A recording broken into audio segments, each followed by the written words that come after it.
The following is a Comfortably Zoned Radio Network production. My baby dolls, we are back again. Genesis with me, Ian Kahanowitz, as your host. Boy, got another great show coming up for you. We got Jerrold Casway with the Culture and Ethnicity of 19th Century Baseball. And as most of you know, I have the Ty Cobb and the dead ball era, and a lot of what I've been learning within the last 4 years has been between baseball, probably from the 1830s all the way up to, I'd say, mid-20s. And within the last 4 years, that has been my focal point of my learning experience in baseball, and not only in the eras preceding the dead ball, but also the Negro Leagues and women in baseball. And, of course, we had Professor Shattuck on the show earlier in the year with the Bloomer Girls, and we saw how baseball was created for unisex folks. And, you know, a lot of this stuff with the racism and Jim Crow and, baseball, taking a stance against having African Americans there and having women play the sport.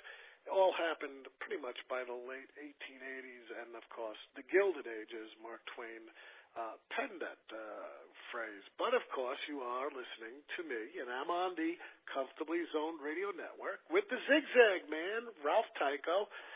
And I don't have to tell you, we got shows upon shows upon shows. We got Peter Golenbach and Golenbach University.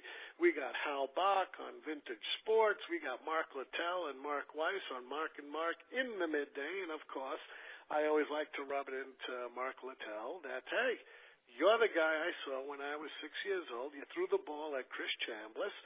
That sent my New York Yankees into the World Series for the first time in 12 years since 1964.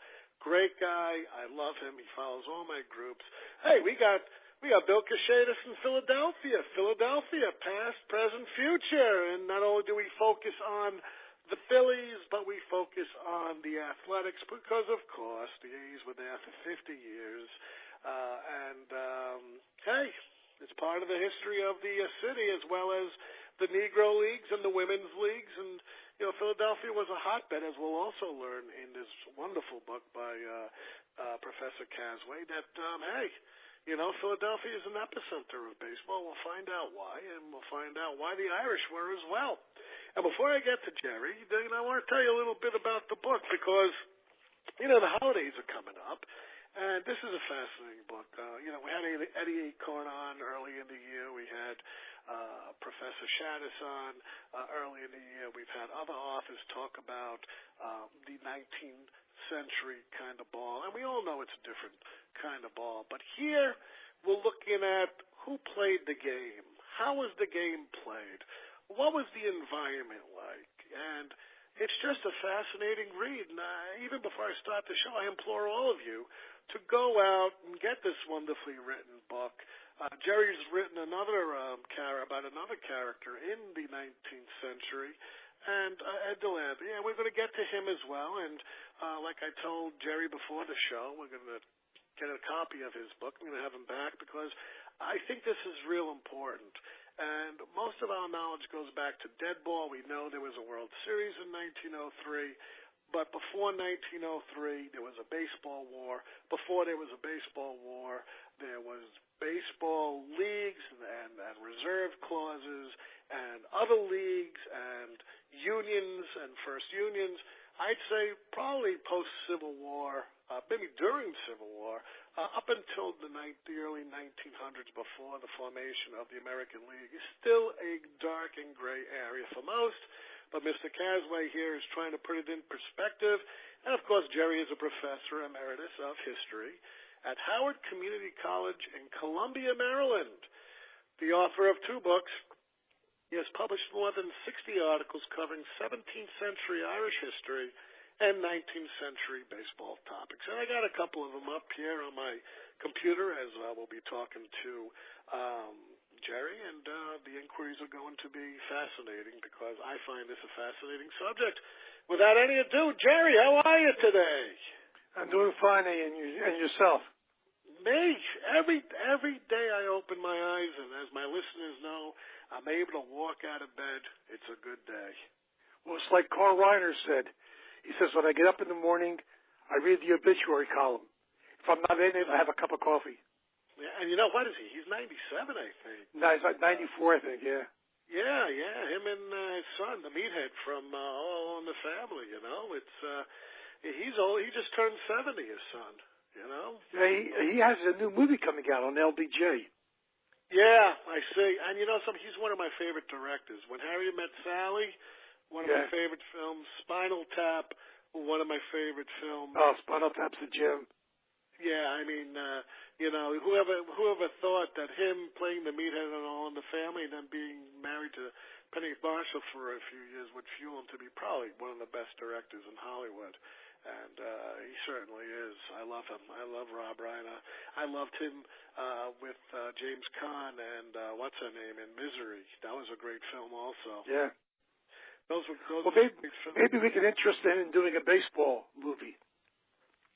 Well, yeah, you know, and what would you pick as it be? Ed Delahanty, right? Ed Delahanty is a great story. for those of your listeners who don't know about Ed Delahanty, he was the dominant batter and ball player in the late 19th century.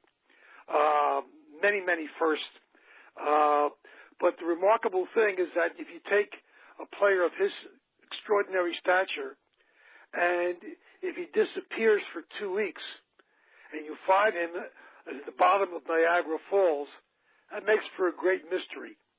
And I believe that I've been able to resolve that mystery because I got the court records from his family. But at the same time, the remarkable thing about Delahanty is that many of his records and many of the things that he achieved are still in existence. He's the only player to win a batting title in both leagues. Now, let me ask you something. When you do digging, like for the Delahanty book in here, how long does it take you to, like, do these books? Because they're so in-depth.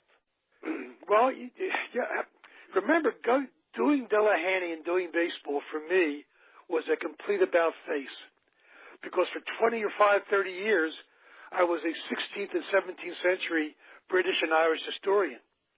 So I'm writing about the Tudors and the Stuarts and the English Civil War and the Irish rebellions in the 1590s. And I went from there to baseball. And I did that because I had written an article about Irish women and exile. And as a result of that, someone had given me a book, and in the book, it was a baseball book. And I saw how many players in the book in the late 19th century, the dominating players, were Irish. And I figured, gee, this is a great topic. And I've always been fascinated by Ed Delahanty, so I moved into that. So moving into Delahanty for me was a brand new field. It was like going back to graduate school again. And so I had to research many different topics, many of which are in the new book, okay, which help illuminate and introduce me to ball players of this particular era and how the game was played and its culture. And you know, I didn't expect to start with Delahanty, but I think it's a good place to start. What people don't know about Delahanty is that he played over 400 three different times, and he still has the fifth highest batting average in Major League Baseball. But because he played in the 1800s, again, the game evolves. Baseball is continuously evolving. Every year there's new rules. You can't block the plate. You can intentionally walk without throwing pitches now. You know, the game, they did not take, and this is strange because, again, you could still label 19th century baseball dead ball baseball because basically they use one ball. It starts out white, and by the end of the ninth inning, it looks like a head of cabbage. The seams are falling out, and leaves are falling out. So it was. Delahanty is one of the few people who has been documented actually broke a baseball in half. See? And in the movie The Natural, that was a scene, and apparently they took that scene from what they heard of Delahanty's batting feats. Hit the ball so hard, a game-used ball, it actually broke and cracked. Yeah, and back then, I mean, you played, and let me know some, and I'm very fortunate to have it in front of me. A quote from your book on Ed Delahanty, and baseball was for Irish kids was a shortcut to the American dream and to self-indulgent glory and fortune. And again, we're talking about the potato famine at this time. There was a mass exodus. It's probably, like you mentioned, it's probably one of the greatest tragedies of the 19th century. Most of the players that dominate late 19th century, early 20th century baseball were the offspring, again, of Irish famine refugees. And the thesis that I propose in Ed Delahanty, and I came up with the term, in the emerald age of baseball. I mean, people today, when they talk about baseball, recognize 30 to 35% of the players are Hispanic or Latino or origin. Well, in the late 19th, early 20th century, anywhere from 40 to 60% of all teams and managers and front office people were Irish. Now, the question is why?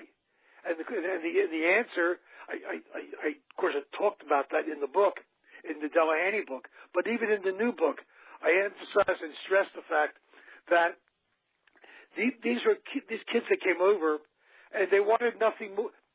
Let's put it this way.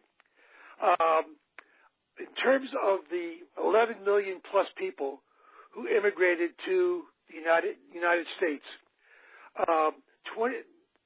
almost 45% were between the age of 14 and 24, which is really interesting. Now, most of these kids, again, were Irish, at least initially.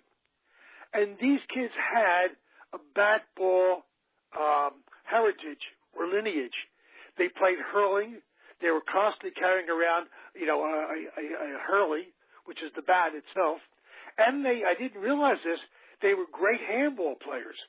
You can go anywhere in Ireland today and see remnants of old handball courts in the middle of roads, of country roads.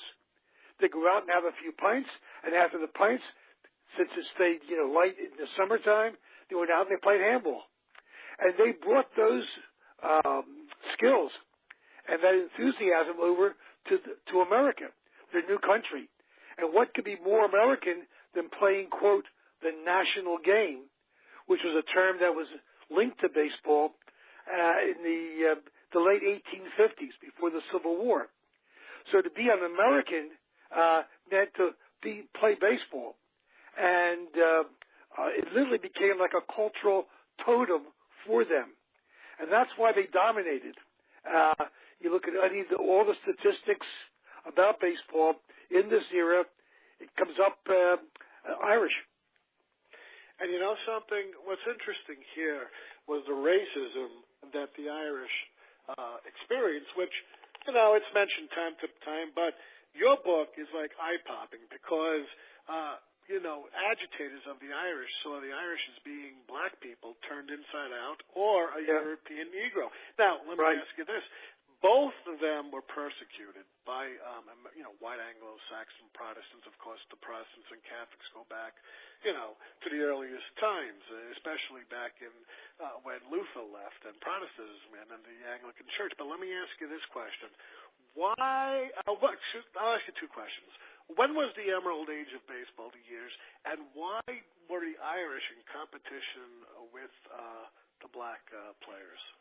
Well, first of all, the Emerald Age begin to see it really taking hold by the early and mid-1880s. And I think it exists probably up to the First World War. And then you begin to see a diluting of the Irish impact and numbers. Because the Irish now didn't have to depend on baseball. And, it's like any immigrant society. You want to come over and you want to be successful. America, very early on, proved to them it was not a land of milk and honey. And the streets were not paved in gold. So they had to find something that they enjoyed that also paid them money and gave them some kind of notoriety and adulation. And that, of course, would be baseball. Boxing was a blood sport, which many, turned to, even to this day. Many depraved minorities will go into boxing as a way to make money and to lift themselves up. But the Irish, again, as they became more, I say, gentrified and educated in the post-World War I era, again, they played baseball, but they didn't have the same numbers and the same commitment.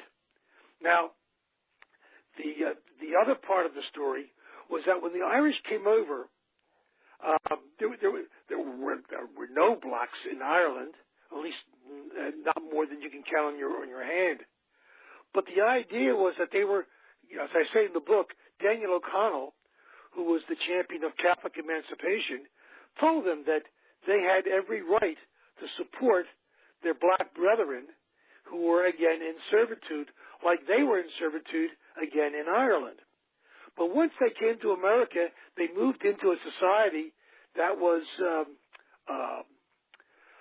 totally, engulfed, again, in racism and, of course, the concept and the practice, again, of slavery. Now, the Irish came over. They had no marketable skills. It was primarily a rural population. They just about could speak English. Most of them were Gaelic speakers. Okay, they came from the Gaeltach, the Gaelic-speaking areas, again, of western and southwestern Ireland. So that was also a problem. But they came in, and where did they move to? They moved into the cities. Okay. Now, just like you saw in the movie, The Gangs of New York, they came in there and they tried to blend in. And they were manipulated and they were preyed upon.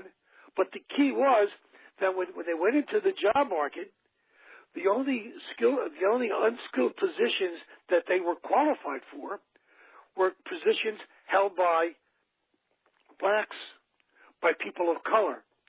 And the end result was that they came to realize in America that their one major benefit was the fact that they were white. And they would play the white card. And they very easily were convinced and converted to the fact that as white people, that they had certain rights and certain claims and privileges that went beyond people of color. And I think eventually, I know, eventually that translated into the Jim Crow era and the Jim Crow era of baseball. Not that they brought it to baseball, but since they were the dominant group in baseball, they tolerated it. And the Irish exploited it. And you wrote negatively on this, what I'm going to get into is hoodoo ball. But I like the story of Lucky Williams. And some. Oh, it is a tragedy. Oh, it's tragedy. But something. Let me just say something. The Irish have always been superstitious. Lucky Charms and four-leaf clovers and leprechauns. Why do we have a negative take on superstition here? Well, the superstition was that ball players, particularly baseball players, have what these 19th century characters called hoodoos. Okay, superstitions. And since they were already antagonistic towards or in opposition to blacks in their workplace, you see, at the time they began to act out their prejudices or their American-born prejudices about blacks or people of color, okay, they began to see baseball as part of a white privilege occupation. So just like they tried to get them out of unions and other work areas, they saw them as a challenge into the special niche, again, of playing baseball and pay well for just a 8-month, 4-hour day, And as a result, they assumed everything. And since they were seen as they saw colored people as primarily in a negative fashion, they assumed all kinds of negative things about them, that they possessed some kind of hoodoo, some kind of magic that would ultimately, affect them. And Lucky over here, a fascinating story. A whole book should be written on Lucky himself. he was taken by a group of Irish players. He was, of course, African American. And during this time, he traveled about, and I'm reading it right from your book, 1,800 miles with the team. He wasn't even allowed to ride in the cars with them. He rode on top or beneath the Pullman. He rode on top, and he was all full of soot. And then they would take him to a nearby river, and they'd give him a bath. And they would feed him the food scraps they had from their own meals. And what was his job? To put the evil eye on the other team because he had some kind of magic? Primarily, that was it. Yeah. Primarily, that was it. And the sorrowful thing, which I talk about more detail in the Delahanty biography, is that when they used up his hoodoo, they just left him in a foreign train station and departed. Well, he was also drinking and not doing his duties as he's supposed to because. Well, but again, look at the stress and strain a character like that must have been under. Oh, absolutely, I mean, he must have realized how he was being used and what they said about him and how they handled him. Then there's the case of Clarence Duval, who went overseas with the World Tour in 1888.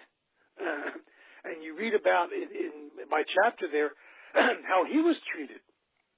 I mean, they actually used him as a fake bait, again, for sharks, hanging him over the boat, okay, or dressing him up as a monkey in Suez, Egypt, and he was acting out certain things. It's very, very demeaning. And the players that were involved in that, unfortunately, were Irish. These are not great scholars. Most of them probably didn't have any real education. But to them, blacks, people of color were a challenge and a threat to their well-being and their prosperity. But you're right. It would take a whole new study and book just to deal with these prejudices and these behaviors. Yeah, because I think there's plenty of information. I mean, did you have a picture? And we'll usher in Cap Anson here because I think that's important. But we have the Chicago White Stockings around 1888. And there he is, the team mascot, dressed up. That's right. He's sitting there, yeah. He's sitting there, with the thing on his head. And it's funny. It's funny because, twice Anson complained about playing against who was it, Fleetwood Walker, Moses Walker, I forget which one. Well, anyway, he complained twice, 1884 and I think 1888, 89. And there was never any written rule saying that blacks cannot play in baseball. It was the gentleman's agreement. Cap Anson was the architect of it, pretty much. I mean, the history gives it. But, he was adhering to the post-Civil War Jim Crow anti-backlash to Reconstruction that happened when the North pretty much pillared the South after that. And but yet he has a mascot that he lets pose with his White Stockings. Well, again, they used him again for entertainment purposes and as a good luck charm. What was interesting about that is that I'm not a big Cap Anson fan, but Cap Anson gets all of the negativity about those associations. But if you look closely, the teams he was affiliated with were Irish. And he himself did not have a high opinion of the Irish ball players. But when push came to shove, that's what he was all about. But he was the person out front, and he gets most of the negative coverage for this. What I'm trying to do is simply spread it around. I'm not trying to exonerate him, but simply says it was part of the culture. And the culture was determined by the major ethnic group that dominated baseball. And unfortunately, they were Irish Americans who, again, were caught up in the negative racist culture of post-Civil War United States. And I love these old pictures you put in. Harper's Weekly, you see. Oh, that's a great picture, isn't it? Yeah, it is, because I'll tell you why. You see the blackface of the cover there, and the Irish are painted also. They're almost painted like monkeys. One's a white monkey, the other one's a black monkey, and all this stuff. But the blackface, that the minstrels and all this stuff, if you know history, this goes well into the World War II period. I mean, the jazz singer with Al Jolson, he's doing the blackface when he's singing Hey Mammy, which was the first recorded sound for a movie in 1927. You got Amos and Andy on the radio. You know, these things stem from this kind of Jim Crow kind of interpretation of what's white and what's black. Absolutely. Like I said before, when the Irish come over, they literally, again, are converted to the racial superstitions, distaste, hatred, fear, again, of colored people. And, it didn't make any difference to them whether it was an Indian or whether it was an Asian person or again, a black person. Whether the person was a slave or whether the person had been freed made no difference to them. Again, they were a threat to them and to what they perceived. So remember, the only thing they had going for themselves, their religion wasn't going for them, their economic skills were not going for them. The only thing they had going for them, Ian, was they were white. And they play upon the white card. The white card. And as I said before, I think because they play upon that, that ultimately is going to be conducive to the introduction and the toleration of Jim Crow in American baseball. But it's really interesting. The Irish had another side. The New York manager of the New York Giants, Bill Joyce, said this. This is a great quote. This is the Delahanty book. He says, "Give me a good Irish infield, and I'll show you a good team. I don't mean that it's necessary to have them all Irish, but you want 2 or 3 quick-thinking sons of the Celt to keep the Germans and others moving. Now, you take a German, you can tell him what to do, and he'll do it. Take an Irishman and tell him what to do, and he'll figure it out this way. Get an Irishman to do the scheming, let him tell the Germans what to do, and then you have a great infield combination." I think that is quite interesting. If you look at that kind of dichotomy, it is, and it brings up, because all this is going to come to a head in many cities, especially with the voting thing. And of course, you cannot talk about this era without talking about Octavio Catto and Frank Kelly, because that. Oh God, yeah, no.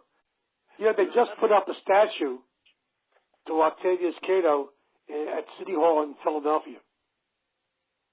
Yeah, I mean, it's a tragedy. I mean, we don't even know. I mean, I don't know what your research shows, but I'll let you tell the story. Let's talk about Frank Kelly. Let's talk about Catto. Let's talk about how they didn't catch Kelly for, 6 years. And then when they caught him and they arraigned him, they tried him, he wasn't proven guilty. In your research, did Kelly kill Catto? Absolutely. I've written 2 biographical articles on Catto. As you can see in the book, I'm actually quoting from a published article that I did on Catto. I'm not the original researcher on Catto, but I've done the most in terms of publicizing Catto and the Pythians and the Frank Kelly episode. What is interesting about it is that he is a remarkable individual, both scholastically and athletically and morally. And what happened to him, again, is a great tragedy. But in the context of the whole civil rights struggle, Catto is just one tragic aspect of it. And I think where was he shot? In Philadelphia, wasn't it? It was in Philadelphia. They were having the mayoral elections. There was a real threat that the Democratic Party was being challenged by the new Republican Party, the party of Lincoln, and which was at the time was much more liberal than the Democratic Party. And the blacks were going out to vote, and the Irish ward leaders, this guy McMullen, who Kelly worked for, again did everything possible to undermine this. And it really is a tragic story because the black intelligentsia of Philadelphia at this time were really quite significant. And what was interesting about this, which is a hypothesis that I believe I use in the chapter on Cato, was the fact that Cato and his associates used the baseball team as a vehicle to communicate with other black organizations in other northern cities. So they play ball, they would socialize, and then they would get together to talk with people who were like-minded about civil rights and work out policies, programs, and activities that would promote their cause. So the ball club was used for that purpose. You know, we got to mention that Cato himself was very educated. This was not. Oh yeah, he was a classical scholar. Yeah, I mean, he graduated with honors from, I think, Banneker Institute in a day when, for God's sakes, there was still slavery. The Civil War hadn't even begun. And, it harkens back to, like, Rosa Parks, because something similar happened to Cato's wife in 1866, right after the war. His girlfriend. Yeah. His fiancée. Yeah, it wasn't allowed onto the rail car over there. They weren't allowed onto the trolley. The trolley, yeah. The horse trolley. Yeah, and as a result of that, which is a carbon copy of the Rosa Parks experience, they were able to desegregate the horse trolleys again in Philadelphia and Pennsylvania. Philadelphia was a hotbed of sports, and I like Philadelphia because I mentioned in the introduction when I introduced you, it was the epicenter, and I can honestly say, many people attribute cricket to a sort of an origin of baseball. In Cato, he played it, and then after the war, they began to gravitate around baseball. And I think, what was the team called? The Pythians? I forget. Yeah. The Pythians. The Pythians. The Pythians. They were a good baseball players there on that team. They were a very good team. They were the first black baseball team to play in a white facility, to have integrated crowds at the game, and the first to play a white baseball team, the Philadelphia Olympics, who they lost to. But then later on they played another team, baseball team made up of the city item, so a bunch of semi-pro kids, and they beat them. And once they beat them, there was never another, integrated game organized. But you know something? In October of 1867, the Pythians applied for admission to the Pennsylvania Association of Amateur Baseball Players.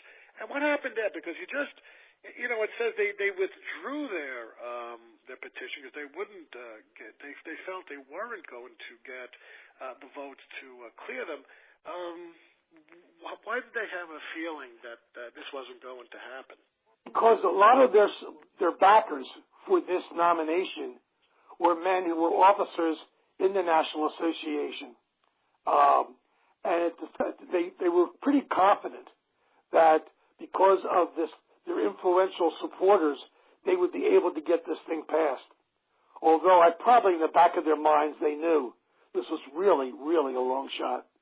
And rather than prolong the agony of their constant discrediting by the part of their opponents, they just said, listen, this may not be worth it. Not at this time. We can't afford to make more enemies and alienate more people. We'll just, again, extricate our nomination. And they did. But in a sense, they were, quote, blackballed. And they were, but the Pythians, this is a story. I don't know if there's a book written about the Pythians. I'm sure there's plenty of articles out there and plenty of information you can get regarding this. Although, sports around 1878 is when, all the games started being recorded, unless they're in the Negro Leagues and lesser leagues. But the Pythians believed that gaining credibility in this era was showcasing baseball against their white brethren over here. That's right, that they could play baseball and be the equal again of any white team, and they could be just as American. Remember, by 1858, baseball was now attributed to be the national pastime, and that they could be just as good and just as proficient in playing ball as anybody else. And the end result was that they in this effort to get them into the National Association, that would give them a sense of organized legitimacy, they were denied. But they could play ball, and they could be competitive. And that's a fascinating story in itself, because it shows before all the Jim Crow laws and all this wrangling about baseball, because you mentioned boxing. Yeah, boxing was a blood sport. Baseball wasn't the kind of blood sport that boxing was. It was just as dangerous. You didn't have gloves. You didn't have protections. This was where a pitcher can go out every day, pitch a doubleheader, and have his arm fall off, and then it's just like, well, you're playing a kid's game. You're making more than the average worker who works about 15 hours in a factory. The conditions are harsh. Your book explains a lot of brothels, a lot of prostitutes. Being a baseball wife wasn't easy, but I'm not going to get to that today. You know what I'm going to get to? I'm going to get to Ted Sullivan, and I'm going to get to the Hibernian collaborations, because that's important. That ushers in the McGraws, and that ushers in Kaminsky, and Harlan. Harlan. This literally is why we should study baseball prior to the 20th century. And let me just read you this quote, and I'll let you go on with the inquiry here. Hall of Fame player and owner Charlie Kaminsky, and we always know Kaminsky because the whole Black Sox scandal, but people don't know he played, pretty much 30 years early, and he was part of the Hibernian collaboration here. He said that Ted Sullivan's standing in the professional baseball cannot be measured by modern standards. He's in a class by himself. He is ever and always ahead of his time with knowledge of the game and a versatility that no other man of my acquaintance has ever possessed. Who was Ted Sullivan? How was this Hibernian collaboration formed? He was the discoverer and mentor of Charlie Kaminsky. What people don't realize is that Kaminsky and he married sisters. Kaminsky's marriage lasted 50, 60 years, and Sullivan's only lasted maybe a year or two. But Kaminsky was very, very tight with Sullivan. Sullivan brought him out to play ball. He gave him his first jobs. He defended him against an overbearing father who didn't want Kaminsky to play ball. And Kaminsky always took care of Sullivan, and Sullivan always looked after Kaminsky's back.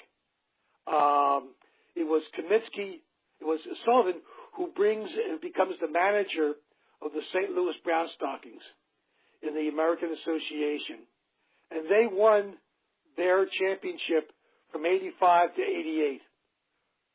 Said to be one of the better teams of the 19th century. Well, who was the first baseman and later manager of this team would be Charlie Kaminsky. And he's brought to this team again by Sullivan, who also got him positions, working positions, and also positions and taught him how to play baseball. Because Sullivan becomes the manager again of the St. Louis Brown Stockings. As you mentioned earlier in the interview, Chris Bondere is the very peculiar owner again of the Brown Stockings. But he and Sullivan couldn't get along.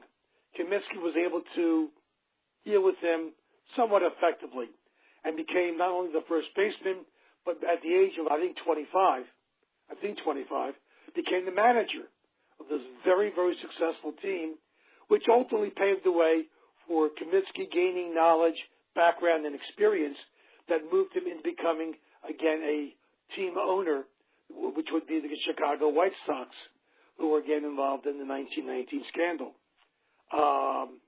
But Comiskey is a fascinating character.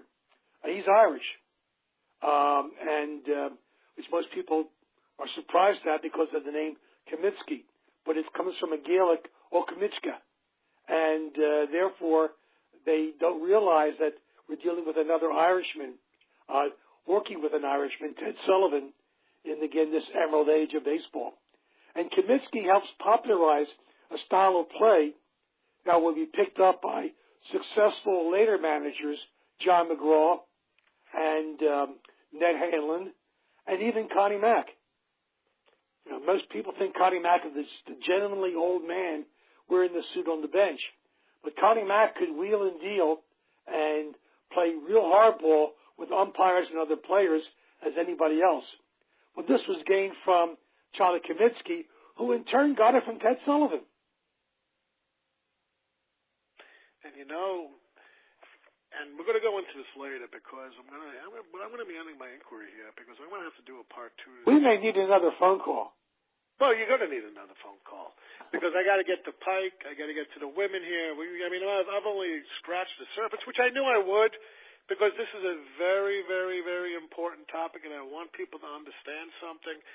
When you talk about Connie Mack, and first of all, there was a 3-volume series written by, I forget his name, Monty or something? Norman Mock.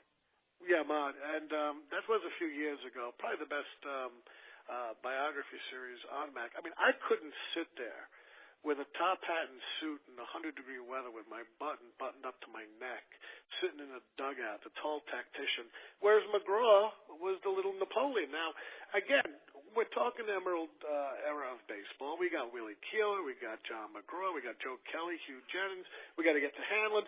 But who did all these players play for? They played for Ned Hanlon. Mm-hmm. They all played for Ned Hanlon with the Baltimore Orioles, and the Orioles in the National League won, I think, also 3 straight championships in the 1890s. They did, and they were a powerhouse of a team. They were. And I think they were in the Western League. Weren't in the Western League or the? Eventually, some of those players will leave Baltimore when the franchise owner takes the team and denudes the team and moves it to Brooklyn where they could draw better. And Brooklyn then becomes a championship team, also led by whom? Ned Hanlon.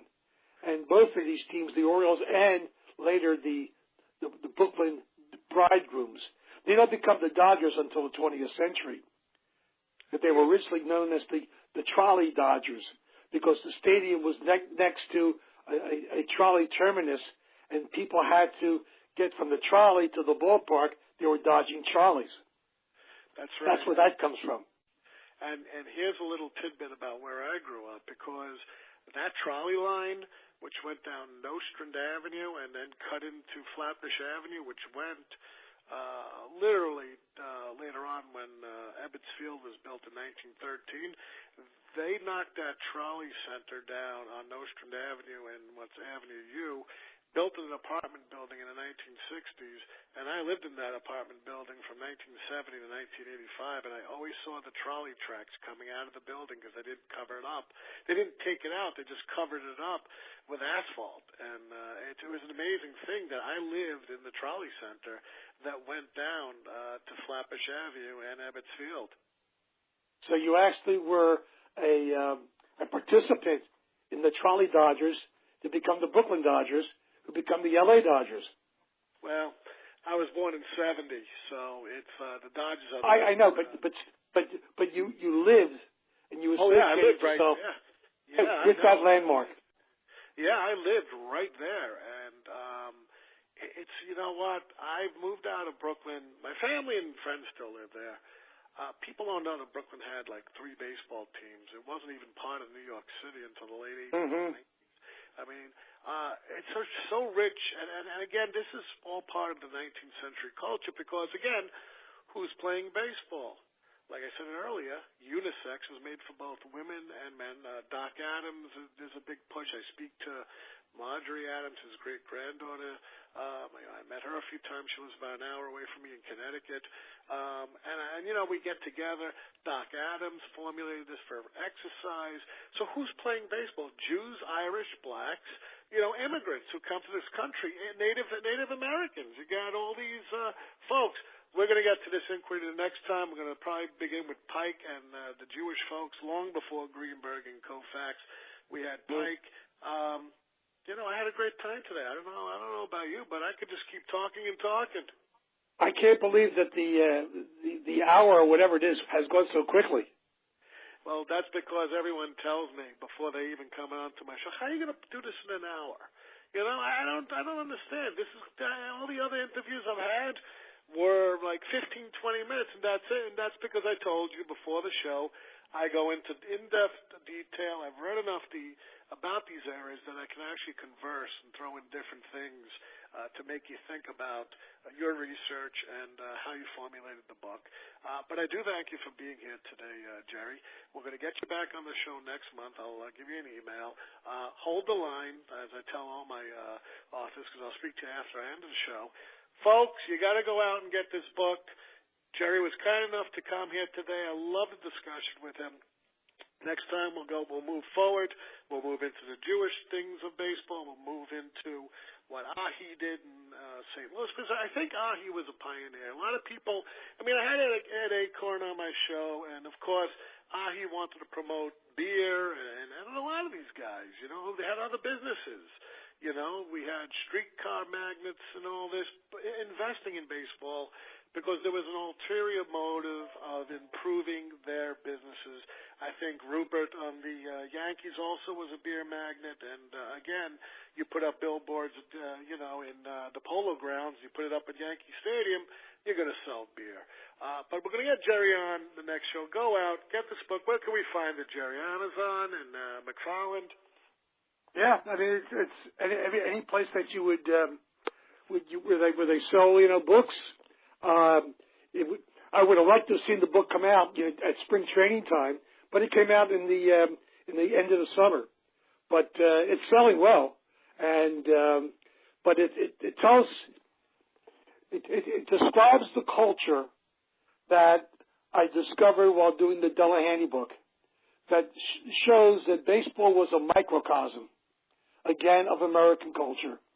And by the topics, the wooden ballparks, women, what ball players did in the off season, Jim Crow baseball, all these topics, again, are covered. And like I said, I even did a thing on Jews in baseball by looking at Lipman Pike, who most people have never even heard of. And perhaps should get consideration for the Hall of Fame. But that's for another talk. It is, and I'm going to tell my listeners, next time we're also going to discuss how a lot of these guys were put into the Hall of Fame. In 1945, there's a whole chapter devoted to in Mr. Casway's great book. So hold the line, Jerry. Folks, as always, I'm going to end the show. Thank you, Jerry. And, of course, you guys, folks at home, have listened to me. I'm Ian Kahanowitz, signing off from Genesis and the Comfortably Zoned Radio Network. And as always, I end the show like this, in the immortal words of Edward R. Murrow. Good night, folks. Good luck. We'll see you next time.